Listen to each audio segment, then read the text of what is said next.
Mafia don Atiq Ahmad अब इस दुनिया में नहीं है, लेकिन अतीक अहमद की मौत के बाद भी हर रोज नए नए खुलासे सामने आ रहे हैं।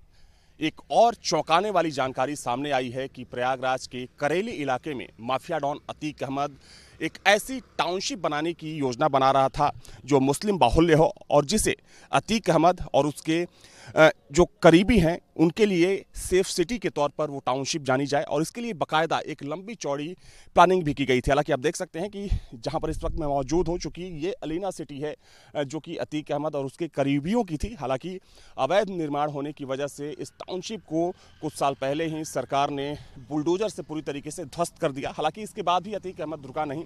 करेली और आसपास के जो मुस्लिम बाहुल्य इलाके हैं वहां पर अतीक अहमद और जो उसके गुर्गे थे जबरन जो गरीब तबका था उनसे उनकी ज़मीनों को छीनने में लगे हुए थे। जबरन उनसे रजिस्ट्री करवाई जा रही थी।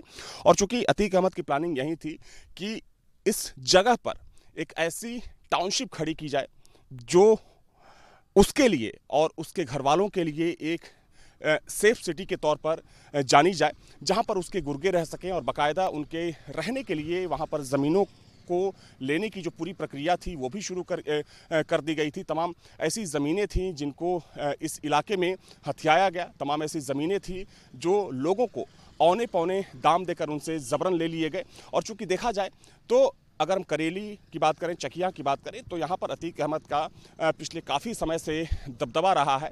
और जहाँ तक सवाल अतीक अहमद के इस टाउनशिप की है, तो चूंकि इस टाउनशिप को लेकर बाकायदा एक पूरा ब्लूप्रिंट भी तैयार कर लिया गया था जिसमें अतीक अहमद और जो उसके खासम खास हैं वो रह सकें, और उसके लिए बाकायदा अतीक अहमद और जो उसके साथ के लोग हैं, जो उसके गुर्गे हैं, जो उसके करीबी हैं, उन्होंने उस पर काम करना भी शुरू कर दिया था। हालांकि उससे पहले ही चूंकि उमेश पाल मर्डर केस हुआ और उसके बाद जिस तरीके से पुलिस की कार्रवाई हुई उसमें अतीक अहमद का बेटा असद मारा गया और बाद में अतीक अहमद की हत्या कर दी गई।